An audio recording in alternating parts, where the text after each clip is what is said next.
The lecture hall buzzed with the sounds of 20 different species settling into their seats. Professor Velthar stood at the front, his crystalline body catching the light and scattering it across the walls in rainbow patterns. He was old even by his species' standards and had taught at the Galactic Institute for nearly 3 centuries. Today's lesson was one he particularly enjoyed. Natural weapons. Every species had them, and every species was proud of theirs. "Good morning, class." Velthar's voice resonated like wind chimes in a storm. "Today we discuss what makes each of you dangerous. What did evolution give you to survive?" The students leaned forward with interest. This was always the fun part of Introduction to Species Warfare. Velthar pointed to a Felnari student in the front row. "Sorak, please demonstrate." The cat-like being stood gracefully and held up her hands. With a soft click, razor-sharp claws extended from her fingertips. Each one gleamed like polished metal. "My species has retractable claws," Sorak explained. "They can cut through titanium plating and are coated with a natural polymer that prevents them from dulling." Velthar nodded approvingly. "Excellent. Next, Grath." A hulking Gorthak lumbered to the front. His rocky hide scraped against the floor as he moved. He opened his mouth wide, revealing rows of teeth and a swollen gland at the back of his throat. "Acid spray," he rumbled. "Effective up to 15 meters. Can melt through most metals and organic matter in seconds." One by one, the students presented their natural weapons. The Avixian demonstrated electromagnetic pulse organs that could shut down technology. The silicate showed how her species could superheat their skin to burning temperatures. The Verpix explained their venom that could paralyze creatures 50 times their size. Doyon sat quietly in the back row, watching. He had known this day would come eventually. He was the only human in the class, and everyone knew what that meant. Humans were the new species, the primitive ones, the soft-skinned mammals from a backwater planet that had barely achieved faster-than-light travel. He had been at the Institute for 3 months on an Earth scholarship program. 3 months of being the curiosity, the specimen, the example of what happens when a species reaches space, before they are really ready. His classmates were not cruel exactly, just dismissive, politely condescending. And now, Professor Velthar's chiming voice cut through Dohyun's thoughts. "Our human student. Dohyun, please come forward." The room went quiet. Every eye, stalk, sensor, and visual organ turned toward him. Dohyun stood slowly and walked to the front of the class. He could feel their curiosity mixed with pity. Everyone knew humans had no natural weapons. No claws, no venom, no armor, no biological tricks, just soft flesh and brittle bones. The galaxy's scholarly journals had published hundreds of papers wondering how humans had survived on their death-world planet at all. Professor Velthar regarded him with what might have been kindness. "Dohyun, your species is newly arrived to the galactic community. We understand that humans may not have the same natural advantages as older species. If you would like to skip this demonstration, I will understand." There were a few sympathetic murmurs from the class. A Felnari student even nodded encouragingly at him, as if to say it was okay to be inferior. Dohyun stood at the front of the class for a long moment. Then he raised his hand and tapped his skull twice with 2 fingers. The sound echoed in the silent room. "Spite, Professor." The room erupted in confused whispers. A few students made sounds that might have been laughter in their languages. Professor Velthar's crystalline form flickered, which Dohyun had learned meant confusion. "I'm sorry, I don't understand. Spite is an emotion, not a weapon. For humans, it's both," Dohyun said calmly. He kept his hand on his temple. "You asked what our natural weapon is. That's it, Spite. The refusal to quit even when we should. The ability to keep going out of pure stubbornness when every logical species would have given up and died." Sorak, the Felnari student, spoke up with genuine curiosity. "But how is that a weapon? How does being stubborn help you survive a predator?" Dohyun looked at her. "My planet had predators with better claws than yours. Faster, stronger, meaner. We had predators with venom that makes yours look like water. We had predators that could smell us from kilometers away, see in total darkness, and run at speeds we could never match." He paused, looking around the room. "We killed them all. Not because we were stronger, not because we were faster, but because when they hurt us, we got angry. And we remembered. And we came back. Again and again and again until they were extinct or hiding in the few places we haven't bothered to go yet. That is not a weapon," rumbled Grath the Gorthak. "That is just persistence." "No," Dohyun said quietly. Persistence is trying again because you think you can win. Spite is trying again because you refuse to let them win, even if it kills you. Especially if it kills you, because then they have to live with what they did. The room had gone very quiet now. Professor Velthar was studying Do-hyun with an intensity that made the human uncomfortable. "That sounds like madness," one of the Avixian students said softly. "Maybe," Do-hyun agreed, "but it kept us alive when nothing else would have. Every species in this room is stronger than humans in some way. Better designed, better adapted. But we're still here. We made it to space. We found you, and we did it because every time the universe told us to die, we said no." Professor Velthar was silent for a long moment. Then he spoke in a tone the class had never heard from him before.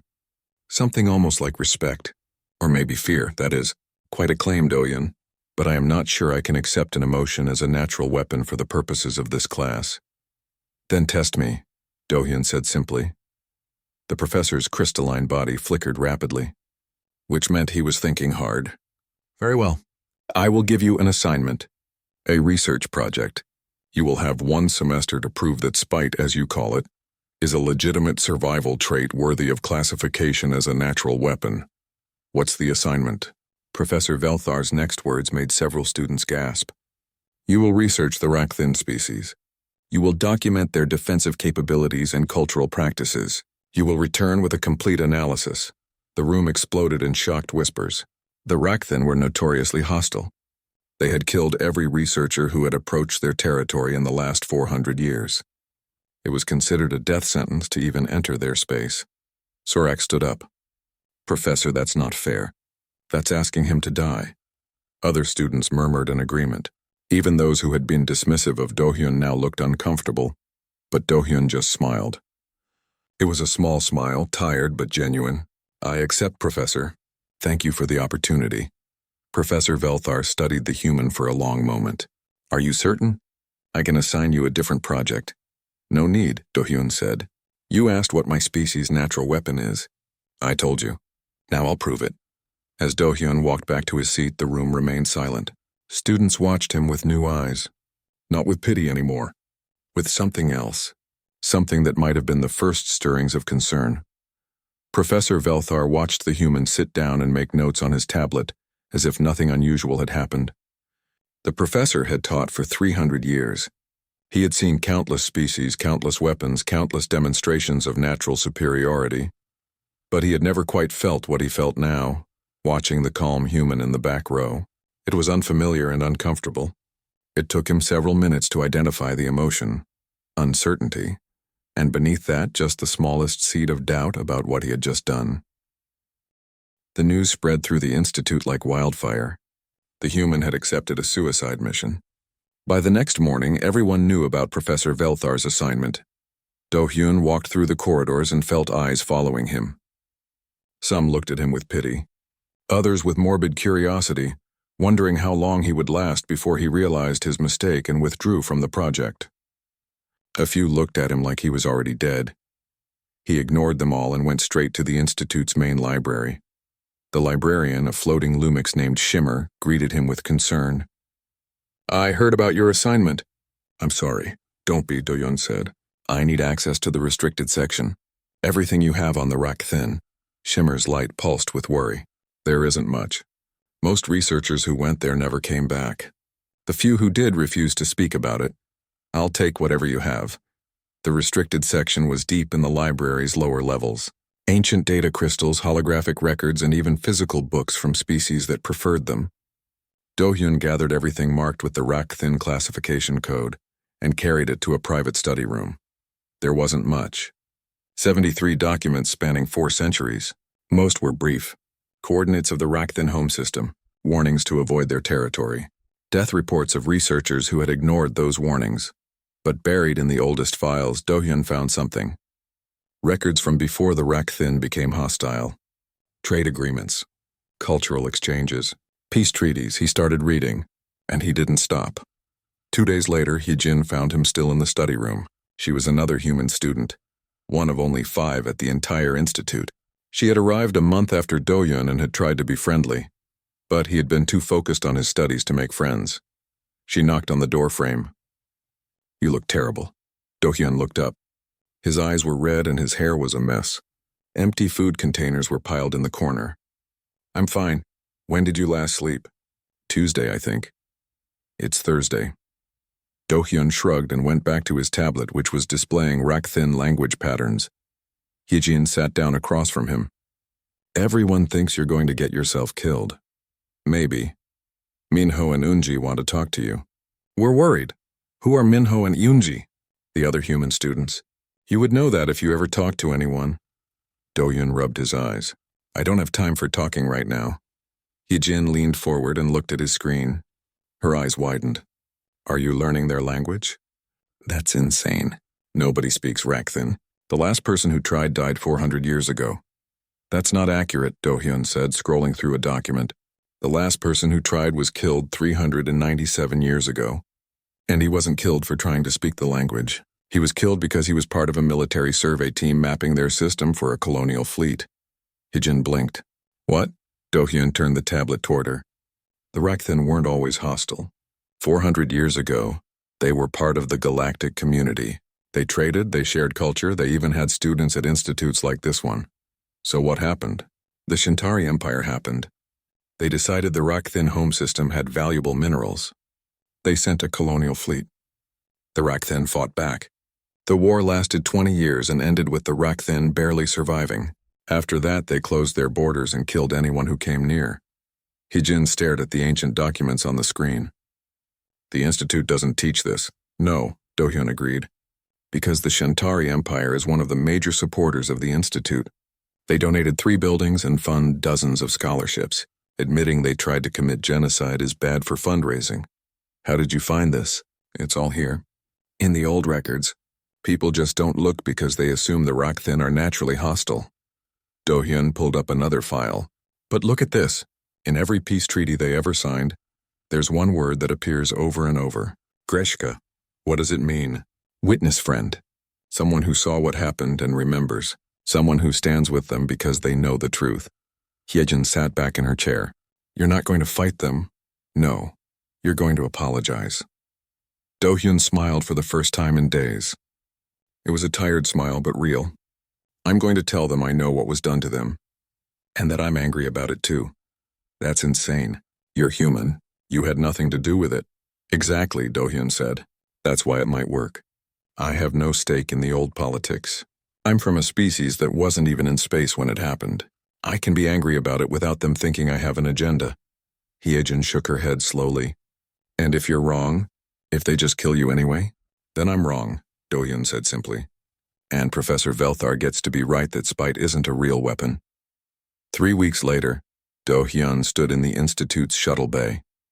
He had spent every day learning Rakthin language and culture. He had slept 4 hours a night, eaten when he remembered to, and ignored everyone who tried to talk him out of his plan. Minho, the human engineering student, had helped him prepare a shuttle. I reinforced the hull a bit, he said nervously, and upgraded the shield generators. It might buy you a few extra seconds when they start shooting. Eunji, quiet and serious, handed him a medical kit. I added some extra supplies. Just in case, Hee-jin just hugged him. Don't die, you idiot. I'll try, Do-hyun said. The flight to Rakthin space took 6 days. Do-hyun spent the time practicing his pronunciation and preparing his message.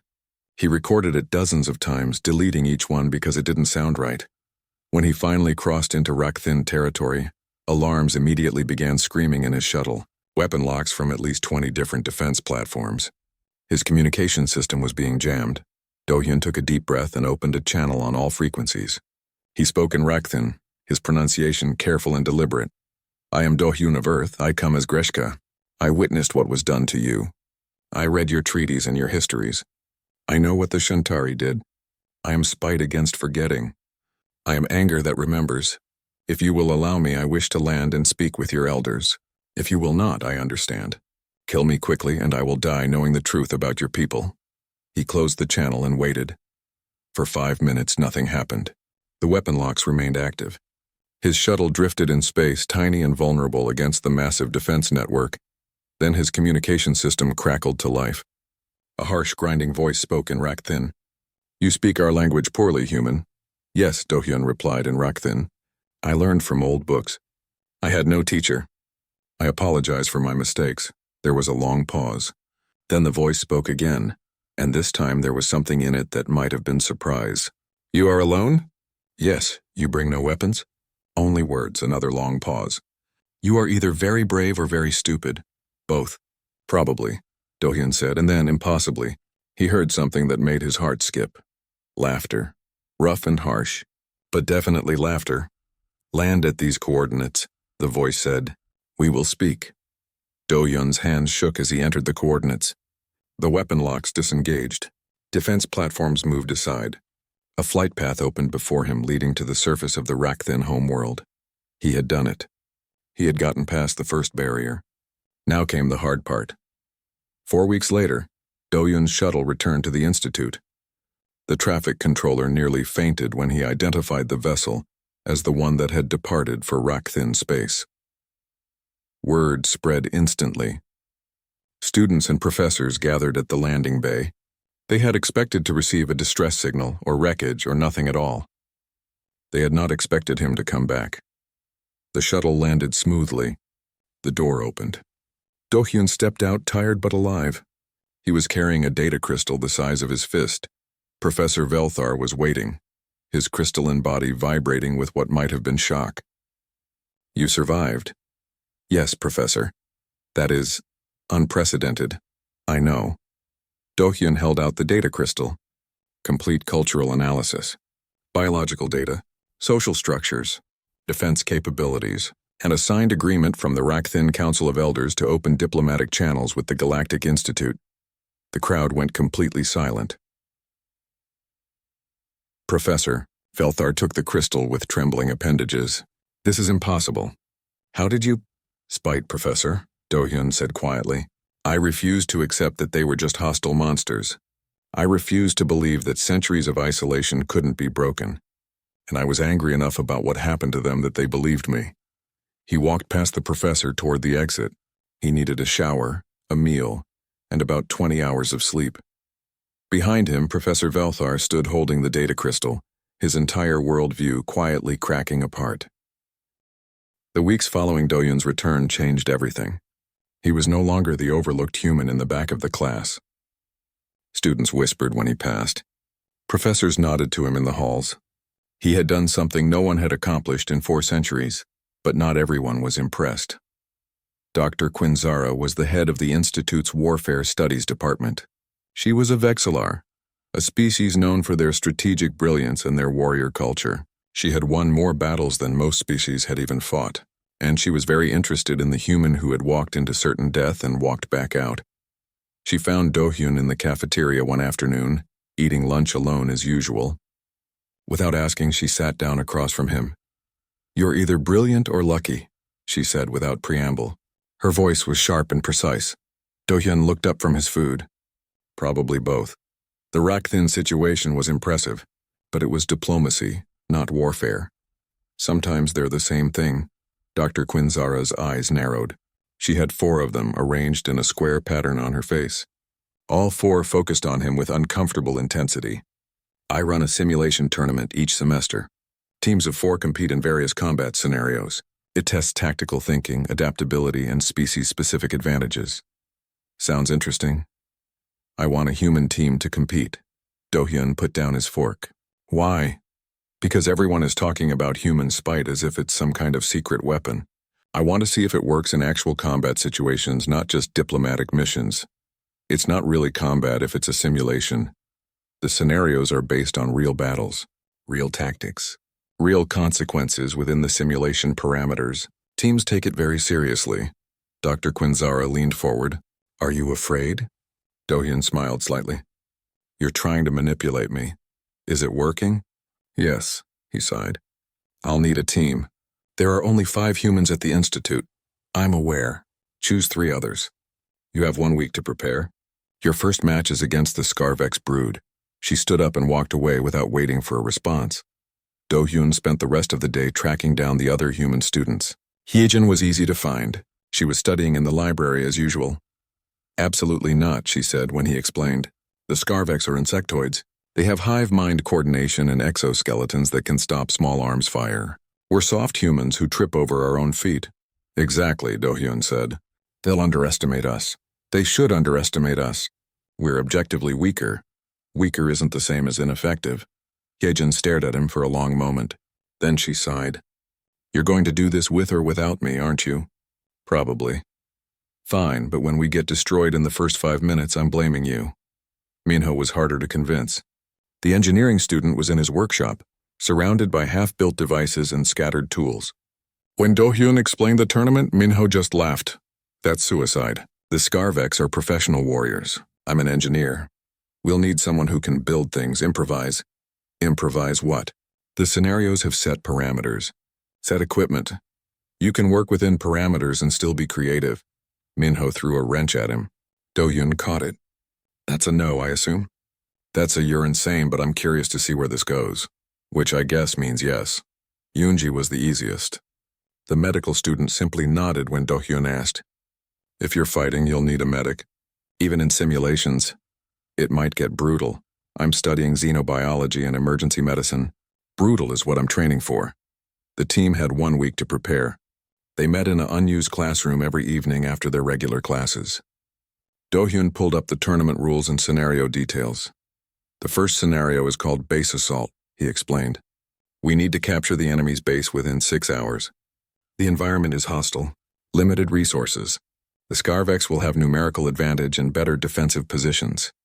So we lose, Hyejin said flatly. Not if we change the rules. You can't change the rules. They're programmed into the simulation. I didn't say change the simulation. I said change the rules. Make them fight our way instead of us fighting their way. Minho leaned forward with interest. You mean psychological warfare, among other things. For the next week, they didn't train for combat. They trained for chaos. Minho studied the simulation's physics engine and material properties. Hyejin researched Scarvex hive mind communication patterns. Yoonji learned how to synthesize chemicals from common materials. Do-hyun coordinated it all and planned contingencies for their contingencies. The day of the match, the observation deck was packed. Students from every species came to watch. Most came to see the humans get crushed. A few came hoping for a miracle. Professor Velthar was there, watching silently from the back. The simulation loaded. Do-hyun's team materialized in a rocky wasteland with limited cover. 6 kilometers away was the Scarvex base, heavily fortified and defended by 20 warriors with hive mind coordination. The humans had standard weapons. Basic supplies in 6 hours. The match began. The Scarvex immediately deployed scouts in perfect formations, moving to intercept any direct assault. Their strategy was textbook perfect.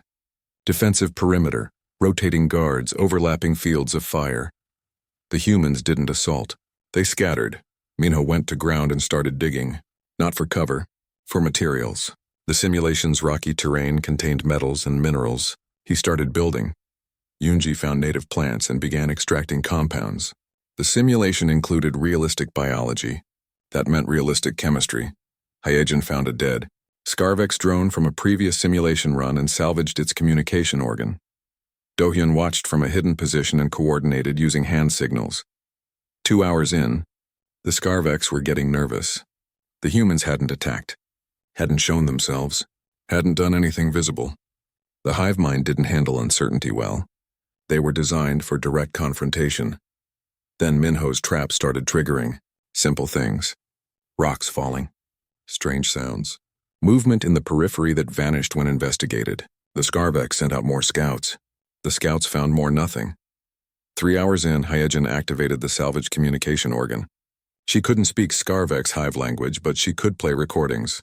Commands, contradictory commands. Retreat to base and advance forward broadcast simultaneously on their communication frequency. The hive mind started fighting itself. Drones received conflicting orders and froze. Warriors moved in opposite directions. 4 hours in, Yoonji released her synthesized compound into the wind. It wasn't toxic. It was a pheromone mimic. Specifically, it mimicked the Scarvex Queen's distress signal. The entire Scarvex force abandoned the base.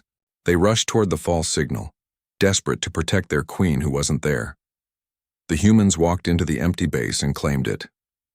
Total human casualties, 0. Total shots fired, 0. The observation deck was completely silent. Dr. Quinzara stared at the simulation results with all four eyes. The Scarvex team was filing a formal complaint, chittering angrily about honor and proper combat.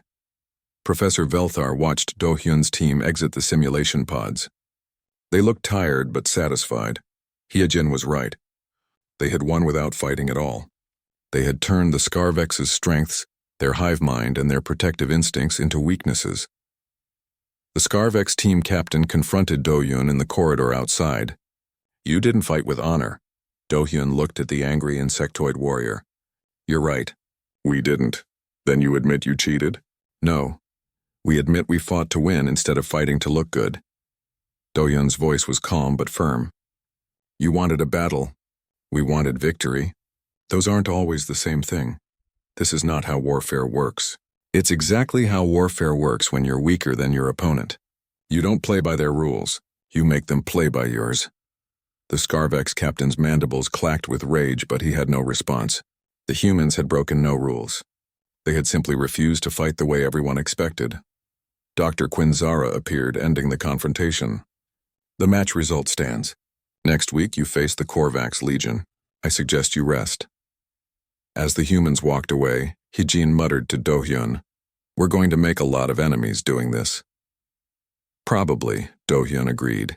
"Is it worth it?" Do-hyun thought about Professor Velthar's original question. "What is your species' natural weapon?" "Yes," he said. "Because every time we win like this, we prove that being weaker doesn't mean being helpless. And that's a lesson the galaxy needs to learn." Behind them, Professor Velthar watched the human team disappear down the corridor. His crystalline body was vibrating rapidly, which meant he was deeply troubled. He had wanted Do-hyun to prove that spite was a weapon. He was beginning to realize that he should have been more careful what he wished for. The humans had won 3 more matches before the real problems began. Each victory was more unconventional than the last. They never fought directly. They never played fair. They always found ways to turn their opponents' advantages into liabilities. And with each victory, more species began to watch them with something that looked less like respect and more like fear. After the 3rd consecutive victory using what other species called dishonest tactics, the human team earned a reputation. Students started calling them the Spite Squad behind their backs. It wasn't meant as a compliment. Do-hyun noticed the change in how people treated them. Conversations stopped when they entered rooms. Other students avoided sitting near them in the cafeteria. Even some of the professors looked at them with disapproval. Only Professor Velthar remained neutral, watching everything with his unreadable crystalline face. The Institute's War Council met in private. 5 senior professors from 5 different warrior species, all decorated veterans of real conflicts. They watched recordings of the human team's victories with growing irritation. "They mock the concept of honorable combat," said General Thrakis, a massive Gorthak who had fought in 7 wars. "They exploit psychological weaknesses instead of demonstrating strength," added Commander Yix, a Felnari who had led her species' fleet for 20 years. Dr. Quinzara sat at the head of the table, her 4 eyes moving between her colleagues. "They break no rules. They break the spirit of the competition," Thrakis rumbled. "War's about strength, courage, sacrifice. These humans show none of that. They hide, they deceive, they make their opponents defeat themselves. And it works," Dr. Quinzara pointed out, "which is why we must teach them the true nature of warfare," said Admiral Corvin. "A Vexlar like Dr. Quinzara, they think they are clever. They think tricks and deception make them warriors. They need to learn what real combat costs." Commander Yix nodded. "I propose we create a special scenario, one that cannot be won with tricks, one that requires exactly what the humans lack: physical strength, real courage, and willingness to sacrifice." "What do you have in mind?" Dr. Quinzara asked. Yix pulled up a historical file. "The Korvath Protocol, based on the Battle of Xeris Prime. Defenders must protect a civilian population against an overwhelming military force. The attackers have superior numbers, superior weapons, and superior positions. The scenario has been run 83 times. The defenders have never won. Most surrender within 6 hours. And if the humans surrender?" Thrakis asked. "Then they learn humility," Yix said. "They learn that some battles cannot be won with clever tricks. Some fights require real warriors." The vote was unanimous. The human team would face the Korvath Protocol. Do-hyun received the notification late at night. He was in the library studying as usual. The message was brief. Special scenario. Korvath Protocol. 3 days. Prepare accordingly. He looked up the Korvath Protocol's history. His stomach sank as he read. 83 attempts. 0 victories. Average survival time 4 hours. It was designed to be unwinnable. The next morning he gathered his team. "They're trying to break us," Hyejin said after reading the scenario details. "This isn't about testing tactics. It's about putting us in our place." Minho was running calculations on his tablet. "The numbers don't work. Even if we fight perfectly, we're outnumbered 5-1. The enemy has artillery, armor support, and air superiority. We have small arms and fortified positions that will be destroyed in the first bombardment." Yoonji was quiet, reading through the medical supplies available in the scenario. "The civilian casualty projections are horrific." Do-hyun sat down heavily. For the first time since accepting Professor Velthar's challenge, he felt genuine doubt. This wasn't like the previous scenarios. There was no clever trick that would work here. No psychological weakness to exploit. Just brutal grinding numerical superiority. "We could withdraw," Hyejin said quietly. "No one would blame us. This scenario is designed to be impossible, which is exactly why we can't withdraw," Do-hyun said. "If we quit now, everything we've proven means nothing. They'll say we can only win when the odds are fair, that we're not real warriors." "We're not real warriors," Minho pointed out. "I'm an engineer. Hyejin studies psychology. Yoonji is a medic. You're a xenobiology student. We're not soldiers." "No," Do-hyun agreed. "We're not. But we're humans. And humans have a very specific talent for making impossible situations slightly less impossible." Hyejin laughed bitterly. "Spite again?" "Spite again," Do-hyun confirmed. "They want to teach us about sacrifice and courage. Fine, let's show them what those words mean to a species that survived by refusing to die when we should have." They spent the next 3 days preparing differently than before. This time there were no clever tricks to plan. No psychological exploits to prepare. Just hard grinding logistics.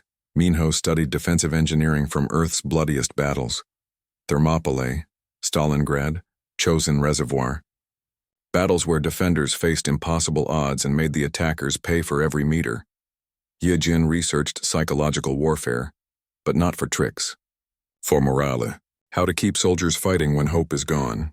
How to make the enemy fear attacking, even when they know they'll win. Yoonji memorized emergency medical procedures. How to keep wounded fighters in the battle. How to maximize the effectiveness of limited supplies. Do-hyun coordinated it all, planning not for victory, but for maximum cost to the enemy. If they were going to lose, they would make it hurt. The day of the scenario, the observation deck was even more crowded than before. Word had spread that the War Council had created a special scenario to humble the humans. Students came to watch the Spite Squad finally fail. Professor Velthar was there again, but this time he stood at the front where he could see clearly. The simulation loaded. The human team materialized in a fortified town. Around them were 300 civilian NPCs programmed to react realistically to danger. 6 kilometers away, 1,500 enemy soldiers were preparing to attack. The scenario timer started, 72 hours until evacuation ships arrived for the civilians. The humans just had to hold that long. Everyone watching knew it was impossible. The first attack came at hour 1. Artillery bombardment softening defenses. Minho had predicted it. He had repositioned the civilians to reinforced basements and shelters based on Earth's blitz survival strategies. Hour 2. Infantry assault from 3 directions. The humans didn't try to hold the outer walls. They fell back to prepared positions, making the enemy come to them through kill zones Minho had created from rubble and debris. Hour 4. The enemy brought up armor. Tanks rolled through the streets. The humans used improvised explosives not to destroy the tanks but to disable them in choke points, creating obstacles. Hour 8. The enemy shifted to siege tactics. Constant pressure, rotating fresh troops against exhausted defenders. Hyejin started broadcasting messages to the enemy soldiers. Not propaganda, just questions. How many of your friends have died taking this worthless town? How many more will die? Is it worth it? Hour 12, the first human casualty. Minho took simulated shrapnel. Yoonji stabilized him and got him back in the fight within 20 minutes. Hour 24. The attack paused. The enemy commanders were arguing. They had expected to win in 6 hours. Instead, they had lost 300 soldiers and were still outside the town center. The defenders should have broken by now. Hour 36. The attacks resumed with renewed fury. The enemy was angry now, angry that soft humans were making them bleed for every meter. Hour 48. Second human casualty. Hyejin was hit. Yoonji worked frantically to keep her stable while Do-hyun took over psychological operations. Hour 60. Third casualty. Yoonji herself caught in an explosion. Minho did his best to help her while continuing to maintain defenses. Hour 70. Do-hyun was alone and functional. Minho and Hyejin were barely mobile. Yoonji was unconscious. The town was rubble. The civilians were terrified but alive in their shelters. The enemy had lost 800 soldiers. Their commanders were furious. This was supposed to be a simple scenario. Hour 72. The evacuation ships arrived. The enemy had won. They controlled the ruins of the town. But the civilians were alive, evacuating to safety. And the human team, battered and bleeding in the simulation, had held for the full 72 hours. The simulation ended. The observation deck was silent. On the screens, casualty reports scrolled. Enemy losses: 847 soldiers, 12 armored vehicles, countless equipment. Defender losses: 4 human soldiers, 0 civilians. Dr. Quinzara stared at the numbers. The scenario was designed to last 6 hours maximum. The humans had held for 72. They had technically lost, but they had broken the scenario's fundamental assumptions. General Thrakus stood up, his rocky face unreadable. That was horrific, Commander Yix finished. They lost. Every one of them was killed or incapacitated. But they held. Admiral Corvin was reviewing the engagement recordings. They made us pay 800 soldiers for a worthless town. In a real battle, commanders would have withdrawn. The cost was too high. In the simulation pods, the human team was slowly recovering. The pods opened. They stumbled out, exhausted even though it had only been simulation. Hyejin was crying, not from pain but from emotional exhaustion. Minho sat down heavily and put his head in his hands. Yoonji was shaking. Do-hyun leaned against the pod, looking at his team. They had given everything, and they had still lost. Professor Velthar appeared in the doorway. His crystalline body was vibrating rapidly. That was the Korvath protocol, designed to be unwinnable. We know, Do-hyun said quietly. We lost. Yes, the professor agreed. You lost. Every defender died. The town was destroyed. By every objective measure, you failed. Do-hyun nodded, too tired to argue. But 2 months passed after the Korvath protocol. The human team recovered physically within days, but the emotional wait took longer. They had experienced simulated death, simulated failure, and the simulated horror of trying to save lives while everything crumbled around them. Other students treated them differently now. Not with mockery or dismissal, with uncomfortable respect. The kind of respect you give to someone who has proven they will hurt you even if it kills them. Do-hyun threw himself back into his regular studies, trying to forget the simulation. But the galaxy had other plans. The Kaldreth Dominion had been expanding aggressively for decades. They were a military empire, strong and organized, with a long history of conquest. For years they had been pushing into neutral territories, testing boundaries, seeing how far they could go before someone pushed back. No one pushed back. The Galactic Council talked endlessly about sanctions and diplomatic solutions, but did nothing concrete. The Kaldreth knew this and kept expanding. Then they made a mistake. They threatened a system that included 3 council-member species colonies. Suddenly, the endless talking stopped. The council had to respond or lose all credibility. The problem was simple. The Kaldreth had superior military force. In a direct confrontation, they would win. Every strategic analysis reached the same conclusion. War meant defeat. The council was desperate. Dr. Quinzara attended the emergency council session as the Institute's military advisor. She sat through 8 hours of species representatives arguing in circles, more analysis showing they couldn't win, more desperate suggestions that all led nowhere. Finally, Admiral Corvin spoke up. He was a council military commander now, representing the Vexlar fleet. There may be one option we have not considered. What option? Demanded Council Head Trevor, a being of pure energy contained in a crystalline matrix. The humans. The chamber went silent. The humans are barely spacefaring, Trevor said.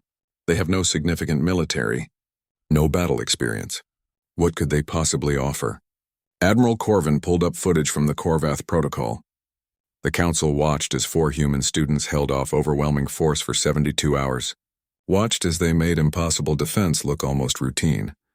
They think differently than we do, Admiral Corvin explained. They do not fight to win. They fight to make the enemy regret fighting them. That is what we need against the Kaldrith. Not victory, deterrence. There were objections, of course. Many species found the idea of asking students for military advice to be absurd. But they had no better options. 3 days later, Do-hyun received a summons to the council chambers. He brought his team. Hijin, Minho, and Yoonji stood with him in the vast chamber, looking up at representatives from 12 species. They felt very small and very out of place. Council head Trevor's voice resonated through the chamber. You have been brought here to consult on a military matter. Do-hyun blinked. We're students. You are humans, Admiral Corvin corrected. And you have demonstrated unusual tactical thinking. They explained the situation. The Kaldrith Dominion, the threatened colonies, the impossible odds. They gave the human team access to classified intelligence, fleet compositions, tactical assessments. Find us a way to win, Trevor said. Do-hyun looked at the massive data dump they had just been given. You want us to plan a war?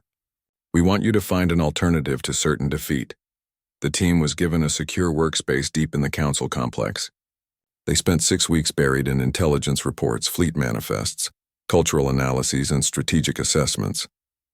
High agents studied Kaldrith psychology and social structure. They were a rigid hierarchy. Orders came from the top and were never questioned. Initiative was discouraged. Deviation from plan was punished. Minho analyzed their military technology. Superior to council forces in most ways, but standardized. Every ship the same. Every tactic from the same doctrine. No improvisation. Yoonji looked at their logistics. Long supply lines, centralized manufacturing. Everything flowing through established routes and procedures. Do-hyun pulled it all together and saw the pattern. The Kaldrith were strong, but they were brittle. Their strength came from uniformity and organization. Break that and everything else would crack. They didn't sleep much during those 6 weeks. The council was growing impatient. Kaldrith ships were massing on the border. War was coming whether they were ready or not. Finally, they requested a presentation before the full council. The chamber was packed. Not just council members, but military observers from dozens of species. Everyone wanted to see what the humans had come up with. Do-hyun stood at the center of the chamber, his small team behind him. He pulled up their presentation. You cannot win a conventional war with the Kaldrith, he began. Every analysis confirms this. They have more ships, better weapons, and a warrior tradition spanning centuries. There were unhappy murmurs. This was not what they wanted to hear. But you can make them not want to fight, Do-hyun continued. You can make the cost of victory so high, so unpredictable, and so painful that they choose not to pay it. He brought up the first section. We call this the Terran Doctrine. It is based on how humans fought wars on our planet when we were weaker than our enemies, which was most of the time. The presentation outlined a complete strategy. First, asymmetric warfare. Do not meet the Kaldrith in fleet battles. Use small, fast ships to attack supply lines, manufacturing centers, and logistics hubs. Make them defend everywhere, which means they can defend nowhere effectively. Second, psychological operations. The Kaldrith punish deviation from orders, feed them false intelligence, create situations where following orders leads to disaster, make their commanders afraid to trust their own chain of command. Third, economic warfare. The Kaldrith economy depends on conquest. Make conquest expensive. Every system they take should cost more than it is worth. Scorched earth, poisoned wells, nothing left but rubble. Fourth, reputation warfare. Make every battle, even defeat, so costly that other species the Kaldrith might attack next become too afraid to surrender. Force the Kaldrith to fight for every system instead of accepting easy submissions. The chamber was completely silent as Do-hyun finished. Council head Trevor spoke carefully. This strategy is brutal. You are describing total warfare, making the enemy suffer even at cost to ourselves. Yes, Do-hyun agreed. Because the goal is not to win individual battles. The goal is to make them stop fighting. And sometimes the only way to make a bully stop is to hurt them enough that they look for easier targets. This is not honorable combat, General Thrakus rumbled. No, Hyejin said, speaking up for the first time. It's not. It's survival. And survival does not care about honor. Minho stepped forward. The Kaldrith expect you to fight them the way they fight. Fleet against fleet, strength against strength. They have planned for that. They have not planned for an enemy that refuses to play by those rules. Yunji added quietly, in our proposal you will take casualties. You will lose battles, but the Kaldrith will learn that fighting you means endless pain with no clean victory. Eventually they will decide it is not worth it. The council deliberated for hours. Some species were horrified by the Terran doctrine. It went against everything they believed about proper warfare. Others saw it as their only real option. In the end, they approved a modified version. Not as extreme as the humans proposed, but incorporating the core concepts. Asymmetric tactics, psychological warfare, making every victory too expensive to celebrate. The Kaldrith Dominion massed their fleets and prepared to invade. The Council implemented the Terran doctrine. The first Kaldrith battle group entered contested space expecting a fleet engagement. Instead, they found empty systems. No defenses. No resistance. Then their supply ships started disappearing. Small raids, hit and run, nothing they could catch or counter. Then their communications started showing contradictory orders. Ships received commands to advance and retreat simultaneously. Commanders could not trust their own chain of command. Then the systems they conquered turned out to be worthless. Colonies evacuated, resources destroyed, nothing left but the cost of occupation. The Kaldrith kept winning battles, but each victory felt hollow. Each conquest cost more than it gained. Their military traditions demanded they keep fighting, but their economic reality made it unsustainable. 3 months into the war, Kaldrith intelligence reported that several neutral species were watching and learning. Species that might have surrendered easily were now preparing the same asymmetric defenses. The Kaldrith Empire suddenly faced the possibility of fighting dozens of conflicts like this one. The cost-benefit analysis was clear. The Kaldrith withdrew. Not in defeat. They claimed they had achieved their objectives and were consolidating. But everyone knew the truth. They had been deterred. Not beaten. Deterred.